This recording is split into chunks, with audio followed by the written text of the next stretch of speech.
Vous suivez Soleil Levant TV, mesdames et messieurs, bonsoir et merci donc de nous rejoindre dans cette tribune. Voilà, le Bénin depuis 2016 vit une expérience extraordinaire, une expérience exceptionnelle en matière donc de développement.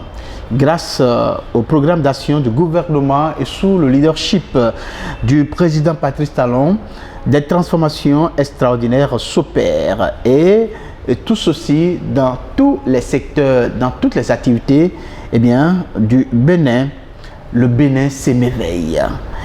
Le Bénin émerveille les Béninois et reste une attraction pour le continent africain et pour le reste du monde entier. Alors, au cours de cette émission, nous allons donc parler de toutes ces différentes... nous allons parler de quelques-unes, j'allais dire, de quelques-unes de ces transformations qui s'opèrent actuellement au Bénin. Et le thème principal de cette émission, c'est bien le cadre de vie et digitalisation quand le PAG impacte le quotidien des Béninois. Pour aborder donc cette thématique et rentrer dans les détails bien évidemment de ce thème, je reçois pour vous, pour le compte de cette émission, un leader politique, un sachant. Il s'agit de Amos Todoupo. Il est un jeune leader politique à Bomekalavi. Il est conseiller municipal dans cette municipalité. Il est logisticien de formation. Il a beaucoup d'autres casquettes que nous n'allons pas dévoiler ici. Alors, je vous le fais connaître. Monsieur Amos, bonsoir. Bonsoir, monsieur le journaliste. Eh bien, comment vous allez? Je vais super bien. Et de votre côté aussi? Je vais très bien aussi. Je viens de faire une brève présentation de ce que vous êtes. Je ne sais pas si vous avez des ajouts à faire. Non, il n'y a pas quelque chose, il n'y a rien à compléter. C'était juste ça. Je crois que ça peut aller. Très bien. Alors, pour le compte de cette tribune, nous allons donc parler du cadre de vie et de la digitalisation. La préoccupation est de faire savoir aux Béninois combien de fois le PAG, le programme d'action de gouvernement, impacte le quotidien donc, des Béninois. Alors, nous allons parler d'abord de cadre de vie. Alors, dites-nous, quand on parle de cadre de vie, on retient quoi d'abord? Merci beaucoup, monsieur Samson Oké, pour cette tribune que vous nous offrez afin de creuser, de discuter sur ce que les Béninois voient, sur ce que les Béninois ne cessent de témoigner chaque jour que Dieu fait, les actions épartantes du chef de l'État, du gouvernement de son Excellence Patrice Talon. Et parlant de ces actions, il y a bien évidemment notre cadre de vie. Il n'y a pas de développement sans notre cadre de vie. L'évocation même de ce thème dit déjà beaucoup de choses. Vous allez voir que dès l'arrivée du gouvernement de son Excellence Patrice Talon, avant le ministère, il y avait un ministère. Et ce ministère, depuis la révolution, bien depuis les régimes qui se sont succédés, s'appelait le ministère de l'Environnement. Il y a eu une nouvelle dynamique et qui a voulu qu'on change les choses et qui a voulu qu'on s'occupe vraiment de notre milieu. C'est de là qu'il y a eu un changement au niveau de la dénomination de ce ministère. Et c'est rebaptisé, d'accord, ministère du cadre de vie et du développement durable. Et donc c'est le ministère de l'Environnement qui donc fait cette transition et devient alors le ministère du cadre de vie, du développement durable. Voilà. Vous voyez, c'est vaste et ça permet de prendre en compte toutes les préoccupations, toutes les questions liées à notre cadre de vie. Très bien.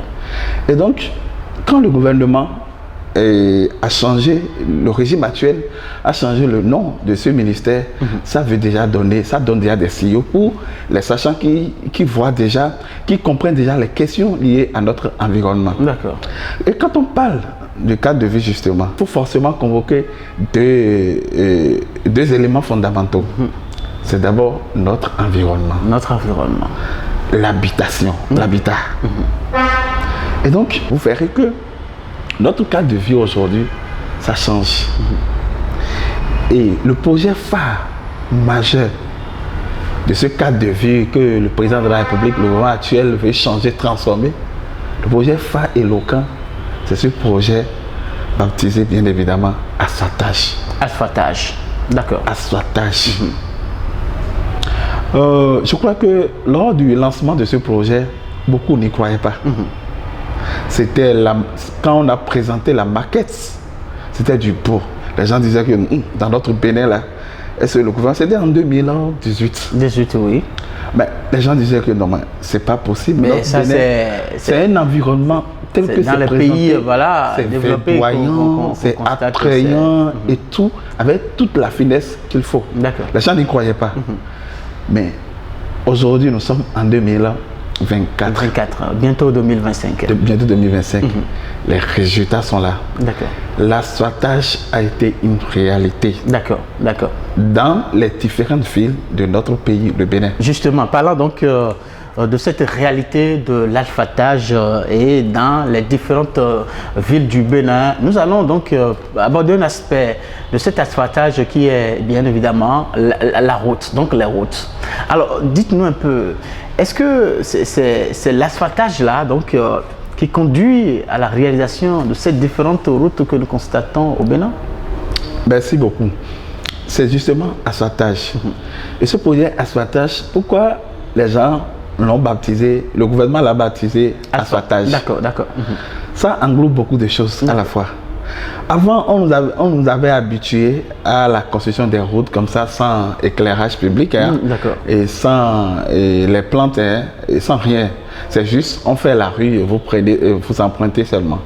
Maintenant, ce qui se fait au temps de ce régime de gouvernement, le gouvernement de son excellence Patrice Talon, l'asphaltage, tel que je l'ai dit, ça englobe beaucoup de choses. Par exemple, une rue asphaltée, c'est cette rue-là où il y a des plantes plantées en même temps. D'accord.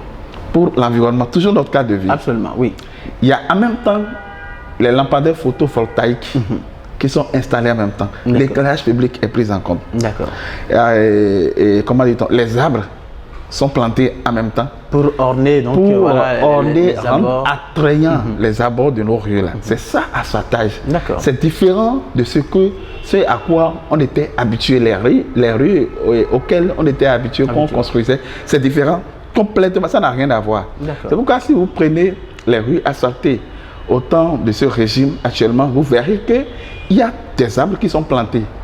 Il y a des lampadaires photovoltaïques qui sont installés. Et ces arbres-là sont arrosés chaque matin et chaque soir. Il y a un entretien, qui s'organise autour qui se fait autour de ces implantations-là. Et donc, c'est tout ça là qui concourt à la vie et qui permet d'assainir notre cadre de vie. Et de vivre dans un environnement agréable, attrayant, où on respire de l'air pur. Vous comprenez un peu? Donc c'est tout ça. Donc asphaltage a pris en compte beaucoup de villes. Par exemple, notre ville d'Abobo Calavi, où je suis élu, il y a la première phase qui a été faite à Calavi, la phase A. Après ça, il y a la phase B qui a été lancée, je crois bien, en août dernier. D'accord? Ça a été lancé à Bombé Calavi. Et figurez-vous, en même temps que ces rues ces travaux d'assainissement sont lancés, en même temps, il y a aussi les ouvrages d'assainissement, c'est-à-dire les collecteurs d'eau qui sont réalisés, les travaux de caniveaux, voilà, qui sont réalisés en même temps pour permettre l'écoulement l'écoulement des eaux lors des pluies, lors des pluies et tout. Et tout ça là est réalisé en même temps. Et donc ça permet, en un mot, de rendre notre milieu attrayant. J'ai l'habitude d'appeler un jardin d'Éden, là où il fait pour vivre, un environnement sain. C'est pourquoi le ministère, la dénomination du ministère m'intéresse énormément. Donc on a parlé du cadre de vie et du développement durable. Le développement durable, c'est ça en fait. Et donc quand vous prenez asphaltage, voilà, la phase B de l'asphaltage à Bombé Calavi a été lancée, je le disais tantôt, et c'est près de 50 km de rues qui seront asphaltées. Il y a des endroits qui seront pavés. Je serais juste pour la commune. Pour la commune d'Abobo Calavi. Or, on avait déjà fait la phase A. La phase A. Nous sommes en train de réaliser maintenant la phase B. Et la phase B, ça prend en compte près de 50 km de rue à asphalter, à paver, où les ouvrages d'assainissement de caniveaux, de collecteurs d'eau seront réalisés. C'est intéressant. Absolument. Et ça change. Vous comprenez un peu? Oui. Et en même temps, dans le même temps, il y aura des arbres qui seront plantés sur ces rues-là. D'accord. Je vous donne un chiffre.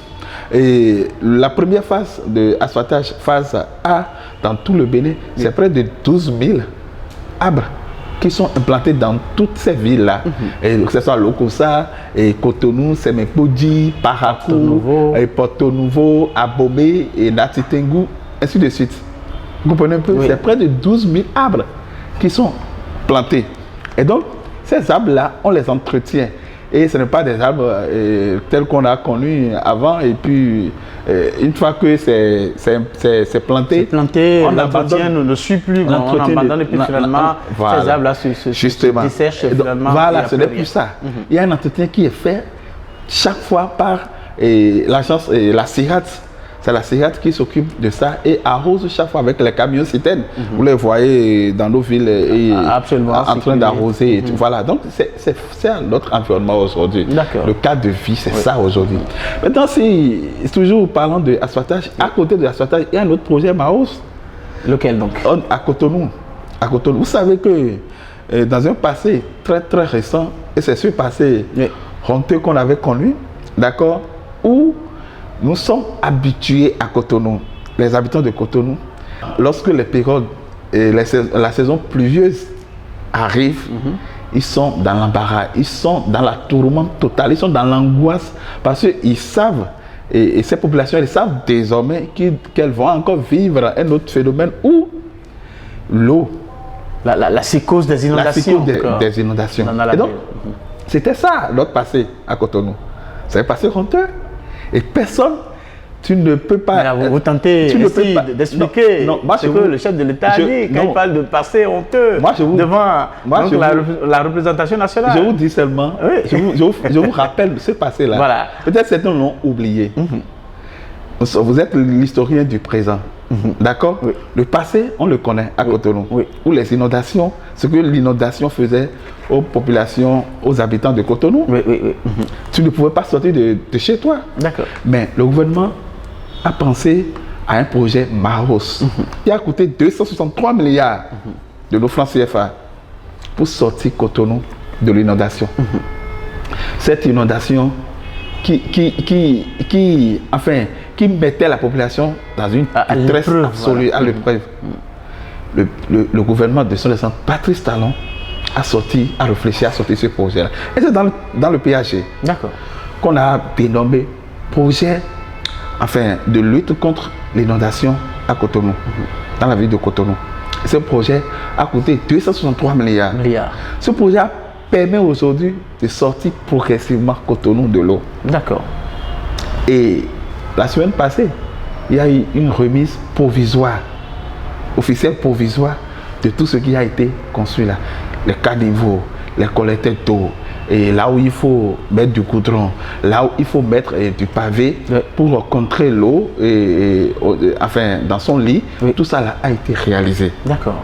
Et donc, ça permet de lutter contre l'inondation. Et d'ici à là, pas d'ici à là, dans quelques mois, les Béninois, surtout ceux qui habitent à Cotonou, vont tourner cette page sombre de l'histoire de Cotonou. Ça va désormais rentrer dans les annales de l'histoire. Justement. Les habitants donc, il y a eu tellement de programmes.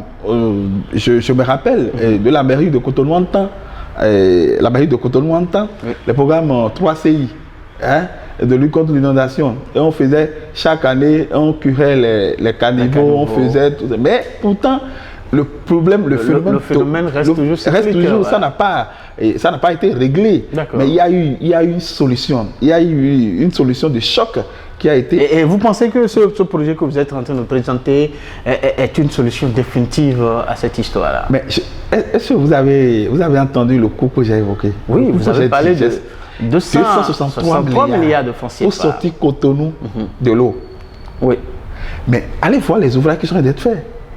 Ce n'est pas que je viens ici dire des trucs qui n'existent pas. D'accord. Allez voir, allez à Cotonou. Vous allez toucher du doigt ce qui est fait là, ce projet-là, c'est différent de l'asphaltage. Hein. D'accord. C'est totalement différent de l'asphaltage. D'accord. Et donc, et tout ça rentre aussi dans notre cadre de vie. D'accord. Si chaque année, il faut faire face au phénomène d'inondation à Cotonou, où les rues sont inondées, vous allez vivre dans quel environnement? C'est ça. Où les rues sont inondées, les maisons sont inondées, les gens n'arrivent même pas à dormir chez eux. Ils sont obligés de ramasser leurs bagages et d'aller peut-être rejoindre leurs parents au village en attendant que les pluies cessent avant de revenir à Cotonou. À Cotonou, c'est la vitrine du Bénin. Alors, M. Amos Tadoupo, voilà, dites-nous de façon concrète toutes ces réalisations dans le cadre du cadre de vie. En quoi ces réalisations impactent le quotidien des Béninois? Merci beaucoup, monsieur le journaliste. Le quotidien des Béninois. Oui. Le quotidien des Béninois, c'est déjà ça. C'est déjà le fait d'avoir l'assurance, la garantie. Si je veux quitter chez moi là, oui, ma moto ne va pas tomber en panne sur la voie à cause de l'eau. À cause de ce que la rue de chez qui mène chez moi est impraticable.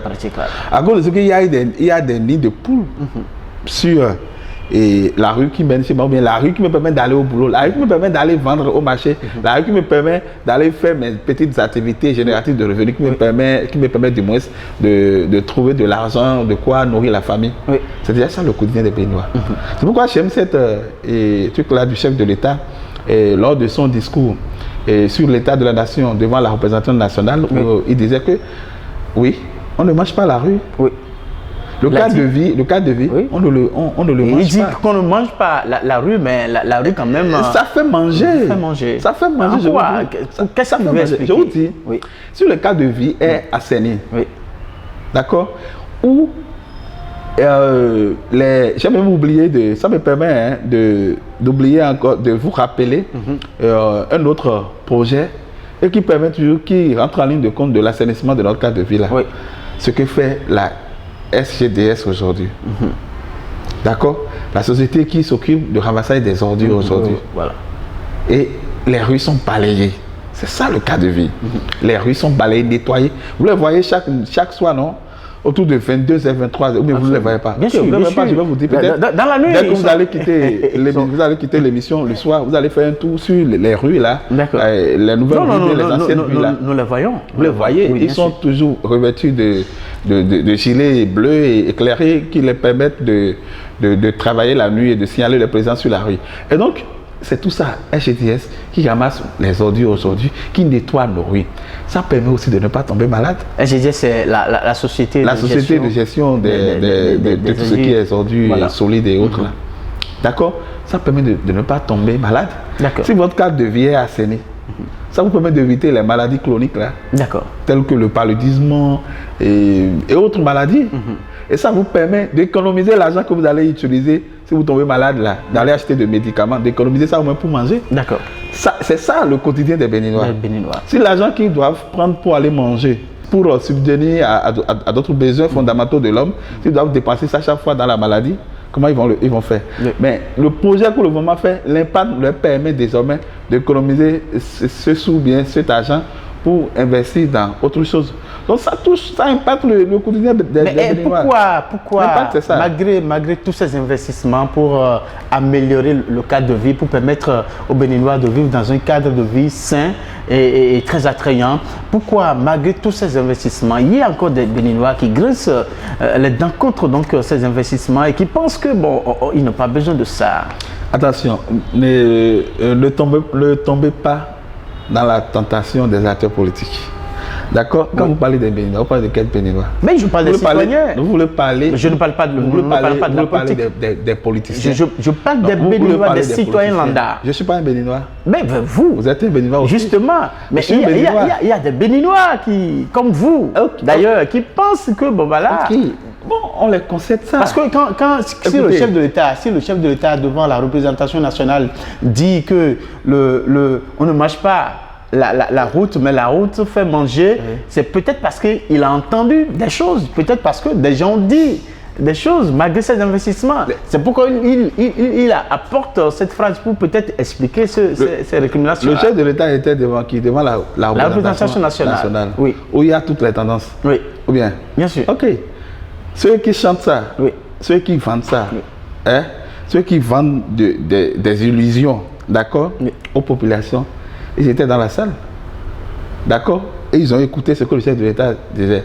Mais, même si je laisse ça là de côté, d'accord, on dit très souvent à ceux qui sont enseignants de la répétition est pédagogique. Si les gens ne et comprennent en pas, latin, on dit bis repetita platet. merci À beaucoup. force de répéter les choses, eh bien, ça finit par rester. Voilà, il faut expliquer aux gens, ceux qui sont intoxiqués.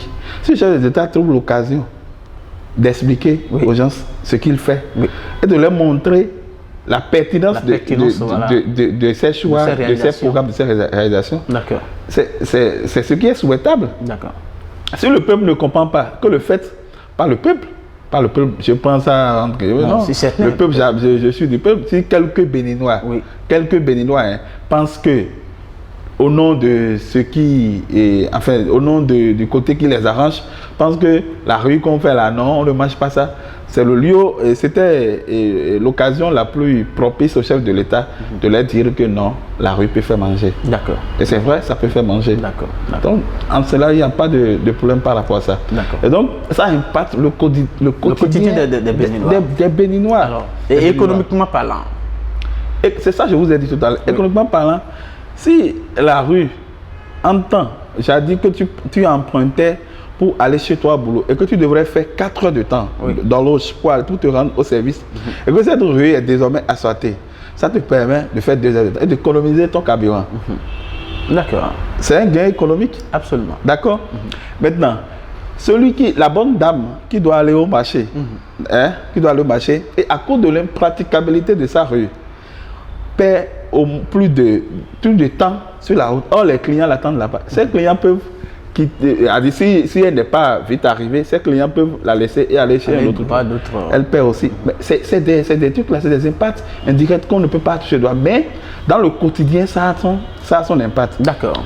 Et à côté aussi de ce cadre de vie là, ce cadre de vie là que vous verrez aussi, le projet, la construction des marchés urbains et régionaux. Absolument. C'est aussi le cadre de vie. Vous voyez, les marchés que le gouvernement construit aujourd'hui, c'est des marchés ultra modernes. Absolument. Où il y a tout. Il y a des dispensaires. Et si tu tombes malade, par exemple, au marché, en même temps, tu peux recevoir les premiers soins. On peut t'administrer les premiers soins là. Ça, c'est toujours le cadre de vie. Vous voyez, et si vous prenez ces marchés-là aussi, il y a les fleurs et les arbres qui sont plantés et tout. Et les bonnes dames respirent de l'air pire. Tout est verdoyant. Verdoyant, voilà. C'est ça le cadre de vie aussi. C'est ce qui se fait aujourd'hui dans le Bénin d'aujourd'hui. D'accord. Il y a ça là aussi. Il y a aussi, je vais pas oublier les nouveaux... enfin, je vais citer un exemple, un autre à Bombé-Calavi ici. C'est cet hôpital de référence désormais à Calavi qu'on appelle le bien nommé CHIC, le Centre Hospitalier International de Calavi, le CHIC. Regardez aujourd'hui, ne serait que pour ça. Prenez le poutou de ce centre-là. Regardez comment la rue est bitumée. Toutes les rues qui mènent vers cet hôpital, ces rues-là sont bitumées aujourd'hui. C'est ça le cadre de vie. D'accord. Et vous voyez, c'est à cause de cet hôpital de référence que le chef de l'État a choisi et construit dans la commune d'Abomey-Calavi qui fait face à l'hôpital de zone d'Abomey-Calavi. C'est à cause de ça que la rue pavée de Aconville a été totalement reprise et bitumée désormais. Voilà, désormais. Et cette rue sera, n'est-ce pas, et éclairé avec les lampadaires photovoltaïques et qui nous permettent avant, et pourquoi le gouvernement a fait ce choix?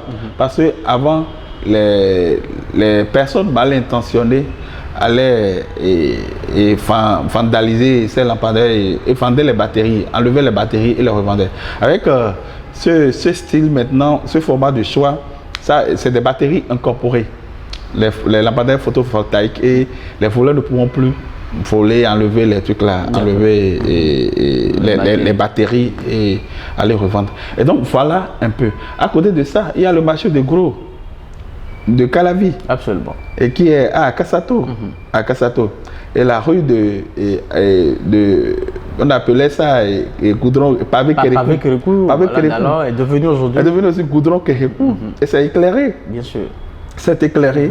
Et donc, c'est sur des kilomètres. Hein. Voilà notre cadre de vie. Voilà. Notre cadre de vie aussi, c'est aussi la cité ministérielle, qui va abriter tous les ministères. Ce ne serait plus, j'ai besoin d'aller au ministère de l'enseignement supérieur. Je quitte là, je dois aller prendre un papier au niveau du ministère de l'enseignement secondaire. Je prends encore deuxième. C'est ça l'impact. C'est ça. Ça veut dire que voilà, sur place, vous pouvez donc faire tout ce qui est papier, si cela doit être fait au niveau de différents ministères. Au niveau de différents ministères, tous les ministères sont là, sont logés au même endroit. Oui. Au même endroit. Et donc, si vous avez besoin d'aller au ministère de la Santé, ça nous arrive des fois dans notre quotidien, de faire plusieurs courses à la fois, d'avoir besoin d'aller au ministère de la Santé prendre un papier, et ou bien là pour un autre ministère. Voilà, quitter pour sur des distances et des kilomètres. Vous dépensez de l'argent, de carburant pour aller dans un autre ministère. Maintenant, l'ingénieuse idée du chef de l'État, l'ambition du chef de l'État a permis aujourd'hui, à travers toujours le PAG, de nous construire une grande cité. La cité ministérielle qui abrite tous les ministères. Vous avez besoin d'aller dans n'importe quel ministère, vous descendez là, vous allez partir, vous allez faire de formalités. C'est ça le cadre de vie, c'est ça le développement durable. On construit des choses à long terme. On ne pense pas à aujourd'hui. C'est ça aujourd'hui ce que fait le gouvernement de son Excellence Patrice. Voilà. Alors ce que vous décrivez comme réalisation, comme projet pour véritablement transformer le Bénin, ce n'est pas seulement dans quelques villes, hein, ça impacte toutes les villes du Bénin, n'est-ce pas? Ça impacte toutes les villes du Bénin. Oui. Prenez Porto Nouveau. Oui. Porto Nouveau qui est la ville capitale du Bénin. Allez voir les rues qui sont aujourd'hui bitumées à Porto Nouveau. La SGDS est là aussi. Et balaie les rues de Porto Nouveau. Les rues de Porto Nouveau sont... Pour maintenir ces rues, ces routes là propres, voilà. Le péage, ce n'est pas seulement Cotonou. D'accord. C'est Parakou. C'est également Boukoumbe.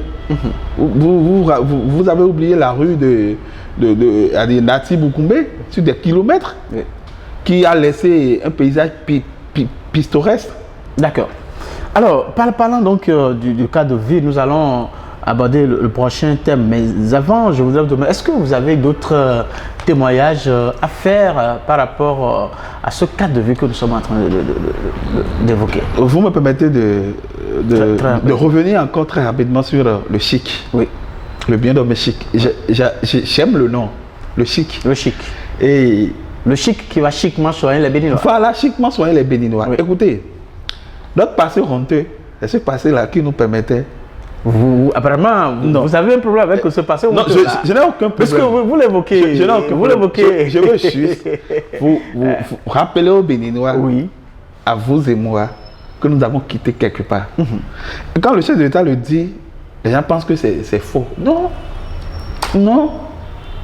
Mais on a quitté un passé honteux, on a quitté un passé qui ne permettait pas, écoutez, un passé qui ne permettait pas aux Béninois de se soigner chez eux. D'accord. L'État, on sort des milliards de la caisse de l'État chaque jour que Dieu fait pour aller soigner les pathologies les plus compliquées, les plus complexes à l'extérieur. Au Maroc, aux États-Unis, en France, en Grande-Bretagne, les pays un peu partout, en Afrique du Sud, c'était ça. Ce chic-là nous permet aujourd'hui d'économiser ces sous-là et de soigner nos malades chez nous. Quelle que soit la pathologie, quel que soit, on aura une autre émission qui va me permettre de venir vous dire, de venir présenter le véritablement tout ce qui tous ces détails, ce qu'il y a dedans. C'est beaucoup de choses à la fois. D'accord. Et ce serait opérationnel d'ici là. Ça là aussi, c'est notre cadre de vie. D'accord. Il ne faut pas l'oublier. D'accord. Et c'est Simo qui gère tout ça. D'accord. Simo qui est une agence sourde et le ministère du cadre de vie. D'accord. Merci. Alors, merci à vous, puisque vous avez beaucoup évoqué donc, cette idée de passé honteux. Il y a d'aucuns qui pensent que ceux qui sont à la gestion aujourd'hui, voilà, d'une certaine manière, ont participé à ce passé-là. Est-ce que vous êtes d'accord? Mais vous savez, il y a un monsieur qui m'a dit ça à la fois. Je lui ai dit, mais le chef d'État qu'on a, le président Patrice Talon, il n'est pas hypocrite. Non, il n'est pas hypocrite. D'accord. Il a fait, les gens l'ont oublié, il a fait une séance en 2000, je crois bien, c'est en 2018-2019, avec le clergé, avec la conférence épiscopale du Bénin. Il a reçu dans la foulée de tous les évêques du Bénin. Les évêques du Bénin. Après ça, il a reçu aussi les chefs traditionnels du Bénin. Il leur a dit quoi? Il a dit qu'il reconnaît avoir profité de ce qui se passait avant. Même qu'aujourd'hui, la nature, Dieu a voulu qu'il soit à cette position-là, que c'est la plus belle occasion pour lui de rentrer dans l'histoire. Ça dit quoi? De changer ce passé honteux. Que nous avons ensemble. Oui, ensemble, mais voilà. Il n'a jamais refusé. D'accord. Chef de l'État a dit devant le clergé, il dit, je reconnais que ce passé-là, tel que les choses se faisaient, c'était pas bien. D'accord. Mais aujourd'hui, là, je prends l'engagement, quel que soit ce que ça va me coûter, de changer, de transformer les choses, et de permettre aux Béninois de voir autrement leur pays, d'être fiers de leur pays. Absolument. Si vous voyagez aujourd'hui, et c'est justement cela que vous êtes en train de démontrer que les Béninois soient fiers de leur Bénin et que les autres aussi en dehors du Bénin pensent que est désormais un autre regard sur le Bénin en parlant donc du développement. Nous allons donc à présent aborder une autre thématique, donc la digitalisation. Dites-nous, qu'est-ce qu'on peut comprendre? Merci beaucoup, monsieur le journaliste. La digitalisation. Oui. Quand on parle de la digitalisation, c'est tout simplement, on veut dire la dématérialisation. C'est-à-dire, tout ce que vous avez l'habitude de faire de façon manuelle, d'accord? On vous donne l'opportunité d'utiliser l'outil informatique pour le faire aujourd'hui, le numérique pour le faire aujourd'hui. Donc c'est ça, la digitalisation. Et donc si un papier, d'accord, que vous avez l'habitude de prendre avant, on vous permet, assis devant votre ordinateur, votre PC ou avec votre portable même, Android, vous avez la possibilité de le faire sans vous déplacer. Donc c'est ça qu'on appelle la digitalisation. Et donc, voilà ce qu'on met dans la digitalisation. Alors on va rentrer un peu donc, dans ce secteur-là où le gouvernement fait beaucoup de merveilles, beaucoup de prouesses. Merci de le reconnaître. D'accord. D'accord, je vous le concède, vous m'avez donc eu au mot, n'est-ce pas? Non, mais je ne sais pas, c'est ce que vous voulez que vous dites. Non, mais en fait... Votre déclaration n'est pas, enfin, c'est pas une déclaration comme ça, c'est ce que vous vivez, que vous racontez, c'est normal. Non, mais en fait, je vous remercie pour ça. Vous m'avez dit dans les coulisses que de ce côté aussi, le gouvernement fait beaucoup de merveilles. C'est justement cela que je répète ici. J'ai juste constaté que vous êtes sincère et franc. Alors, dites-moi, quels sont les avantages que les Béninois ont désormais en assistant à cette révolution au Bénin, cette révolution qu'on appelle digitalisation? Monsieur le journaliste, je vais encore vous faire un petit historique. D'accord. Vous savez, et tout part de l'ambition que le chef de l'État a affichée au début de son mandat. D'accord. En début de son mandat, le chef de l'État a affiché clairement là où il va. Un homme de vision. Les objectifs. Les objectifs. Il les a déclinés dans son PAG. PAG 1, PAG 2. PAG 1 d'abord. Ne serait que ça. Et dès le départ, les hommes avertis, ceux qui sont avertis, ils doivent savoir déjà, ce monsieur, voilà là où ils nous conduit. D'accord. C'est un bon chauffeur, c'est un bon conducteur. Parlant de la digitalisation, avant le ministère s'appelait comment? Le ministère de la communication, des nouvelles technologies, des trucs lourds qui n'ont rien à voir avec les exigences actuelles du développement au niveau international, au niveau mondial. Dès le départ, à travers ce ministère-là, ce ministère a été reformé et rebaptisé, redénommé. On a donné un autre nom. Ministère du numérique et de la digitalisation. Le ministère de la communication. Écoutez, le numérique aujourd'hui, ce que ça permet de faire, il y a certains pays qui ont connu des avancées terribles, significatives, que nous sommes en train de rattraper aujourd'hui. D'accord. Et ce qui fait que dans un classement récemment, j'ai oublié cet organisme qui est spécialisé dans le domaine de l'informatique et du numérique a classé notre pays 10e derrière l'Afrique du Sud. L'Afrique du Sud, c'est un grand pays développé et tout. Et donc, cette ambition affichée au départ par le président Patrice Talon a permis de créer plusieurs agences. L'agence du développement du numérique, l'agence des systèmes d'information du numérique, l'agence du développement des communications, des services des communications électroniques et l'agence aussi qui s'occupe des questions de la sécurité de l'informatique. Puisqu'il faut sécuriser du moins les données informatiques aussi. Mais donc on pense que toutes ces agences-là... Tout ça là ont été créées. Oui. Ont été créées. Attendez d'abord. Donc on pense que ces agences qui sont créées là, c'est une manière aussi de donner à manger. Donner à manger. Oui. Et pourtant on a les résultats. On a les résultats. D'accord, allez-y. Je vais parler des résultats. Je viens de vous faire l'historique de là où on a quitté. D'accord, allez-y. On a créé ces agences-là. Oui. Après qu'on ait changé la dénomination du ministère, on est arrivé du moins à créer ces agences-là. Ces agences ont pris en main la stratégie du domaine, du secteur de l'informatique, du numérique. Et surtout qui gérait l'agence qui doit s'occuper du développement du numérique, l'agence qui doit s'occuper de la sécurité, l'agence qui va s'occuper de tout ce qui est système. Comment on digitalise les trucs là, les e-services. Les e-services, c'est quoi?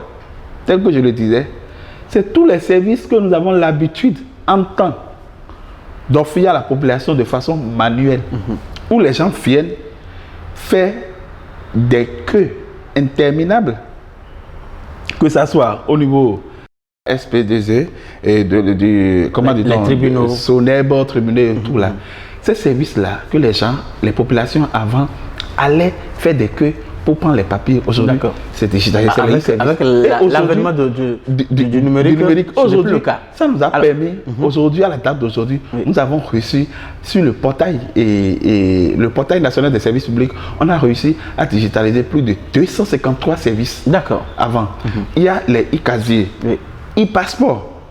Au niveau de l'ANIP aujourd'hui, voilà, ça impacte même que tu sois béninois de Tchoumi, tu restes chez toi, tu peux t'offrir les services de l'ANIP, les actes sécurisés, le CIP. Ça permet aujourd'hui d'avoir un état civil sécurisé, fiable. D'accord. Donc, à vous résumer, je comprends que donc, vous parlez alors de la simplification des démarches administratives, donc grâce aux plateformes numériques, c'est bien ça? Oui, au service numérique. D'accord. On a simplifié aujourd'hui la vie, que tu sois fonctionnaire, d'accord, que tu sois retraité, que tu sois, comment vous appelez ça, artisan, que tu sois dans n'importe quel secteur, que tu sois même un béninois lambda qui a besoin d'un service, qui a besoin d'un service de l'État, tu te rends, tu restes chez toi à la maison, tu prends ton portable Android, tu prends ton laptop, tu peux t'offrir déjà le service. Demander donc des services, c'est ça. Très rapidement, parce que le temps nous poursuit. Vous allez nous parler rapidement donc du rôle de ces réformes-là dans l'attractivité économique du pays. Très rapidement. Voilà, écoutez, pour quelqu'un, je prends l'attractivité économique. Au niveau de l'agence là, le nom m'échappe, l'agence APIES. APIES. Agence de la promotion des entreprises d'investissement et autres là. Donc, ceux qui avant, un investisseur qui est venu au Bénin, qui veut investir, et qui sait qu'on a simplifié toutes les démarches administratives pour obtenir des papiers, pour créer son entreprise, pour payer facture d'eau, facture d'électricité. Ça l'intéresse. Et ça lui permet d'aller très vite, et de vite installer son business et de commencer par travailler. Donc c'est ça qu'on a. Cette simplification administrative dans les démarches et autres là, ça rassure, ça offre un environnement sécurisé. Un environnement d'investissement sécurisé aux investisseurs qui vont venir au Bénin pour investir. Est-ce que vous avez quelques témoignages là? Bon, témoignage par rapport au numérique. Voilà, oui, j'ai ce témoignage-là. Personnellement, je vais vous dire. Allez-y. Il m'était impossible, dans un passé récent, de faire mon passeport. Parce que je n'avais pas de souche. Ça, c'est une confidence. Je n'avais pas de souche. Mais parce que l'ANIP est venue aujourd'hui, parce qu'on a digitalisé tout aujourd'hui, j'ai un acte sécurisé. C'est ça qui m'a permis de faire mon passeport. Ça m'a permis de passeport, ça m'a permis de voyager. D'accord. Sans le passeport, je ne peux pas voyager. D'accord. Ça, c'est un témoignage vivant. Je suis un témoignage un témoin vivant de cette du gain de cette réforme-là. De cette réforme-là, des avancées significatives que nous avons tirées tous. Et je ne suis pas le seul. Avant de faire ma carte d'identité, c'était compliqué pour moi. Mais aujourd'hui, j'ai mon passeport. Et puis, j'ai mon acte sécurisé, j'ai mon CIP. Et mes parents ont les kilomètres qu'il faut faire. C'est-à-dire, tu es né. Et regardez, je prends le cas judiciaire. Oui. Juste pour finir. Oui. Cas judiciaire et casier judiciaire. Mais avant de faire ton cas judiciaire, si tu restes, tu vis à Cotonou, et que tu es né, par exemple, à Djougou, qu'est-ce qu'on faisait? Tu prends le bus le matin. Tu retournes donc à Djougou, à la source. À la source, pour pouvoir faire ton casier judiciaire. Aujourd'hui, tu restes à Cotonou. D'accord. Vous êtes un béninois. Pourvu que tu sois béninois, tu restes n'importe où sur le territoire national. Tu vas sur le site e-casier judiciaire, tu remplis les données et tout, tu renseignes les données et tout. Tu as ton casier judiciaire en 24 heures. D'accord. C'est ça le Bénin d'aujourd'hui que le président de la République, son excellence Patrice Talon, a construit. Et nous devons en être fiers. D'accord. Parce qu'il y a des pays qui ont déjà dépassé ce niveau. Et ce retard, nous l'avons rattrapé. Et plus que jamais, comme l'a dit le chef de l'État, le Bénin a trouvé son chemin. D'accord. Alors, vous dites que nous avons rattrapé ce retard. Et comment faire alors pour ne plus donc retomber dans ce passé et parler donc encore de retard? Et je voudrais évoquer aussi les perspectives qui sont les vôtres très rapidement pour finir. Merci beaucoup, M. Samson. Vous voyez, votre question est une suite logique du discours des deux paragraphes, je crois bien, ou bien des deux dernières phrases que le chef de l'État a eu à prononcer, que les gens n'ont pas compris, quand il dit plus jamais. Plus jamais. Le chef de l'État dit juste par là que ce passé-là, les avancées que nous avons eues là, on ne veut plus retourner dans ça. Puisqu'il y a tellement d'avancées et c'est sécurisé. Qui veut retourner dans les histoires de grève? Des grèves interminables dans les écoles. Qui veut retourner dans les histoires de grève dans les hôpitaux? Qui veut faire des queues à la SB pour payer sa facture? Qui veut faire des queues interminables à comment vous appelez, au niveau au niveau des tribunaux pour obtenir son casier judiciaire? Qui veut encore ça? Qui veut quitter Cotonou pour aller à Djougou pour avoir son casier judiciaire? Qui veut ça? D'accord. Qui veut ça? Et donc, personne ne veut plus souhaiter alors. Qui veut encore retourner dans ce passé des concours frauduleux? Qui veut ça? Qui veut ça? Personne ne veut ça. Si quelqu'un veut ça, il n'a qu'à prendre de moi sur le micro. Et vous allez observer, vous dire que moi, au vu de tout ce que vous êtes en train de développer, je veux que Monsieur Amos, je veux que nous revenons. Attendez, je veux que nous revenons dans cette époque sulfureuse, d'accord, dans cette époque sombre, d'accord, des concours frauduleux. La personne il n'a qu'à prendre le micro et de dire ça. Vous allez l'enregistrer. D'accord. C'est de ça le président de la République est en train de parler, que nous ne voulons plus retourner dans ça. Aucun Béninois ne peut dire qu'il veut retourner dans ça. D'accord. Alors dites-nous quelles sont vos perspectives. C'est la conclusion très rapidement. En tant que leader, en tant que citoyen, au vu de tout ce que vous évoquez là, quels sont vos souhaits? Vous souhaitez quoi pour la suite donc on ne souhaite que la pérennisation. Il faut le dire fortement. D'accord. De tous ces acquis-là. On ne veut que ça. Les Béninois ne veulent que ça. D'accord.